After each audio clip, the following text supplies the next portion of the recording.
Hello, little friends. Today, we're going to learn about a very special phrase that can make everyone feel better. I'm sorry. Sometimes, we might accidentally do something that makes a friend sad, like knocking over their tall block tower. It wasn't on purpose, but it still made them feel bad. What should we do then? That's right. We can say, I'm sorry. Saying sorry shows that you care about your friend's feelings. Imagine you accidentally splash water on your friend's drawing during playtime. Their beautiful picture gets wet. Even if it was an accident, saying, I'm sorry, helps them know you didn't mean to upset them. It's like giving their heart a little hug and saying, I want to make things better. Sometimes, we might even take a toy without asking, and our friend feels left out.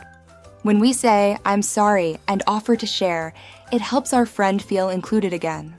Saying sorry is a superpower that helps us fix little problems and keep our friendship strong. It shows that you're a kind and thoughtful friend who cares about others.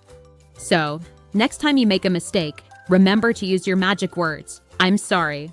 It makes you feel good, and it makes your friends feel good too. Keep practicing, and you'll be the best at saying sorry and making everyone happy.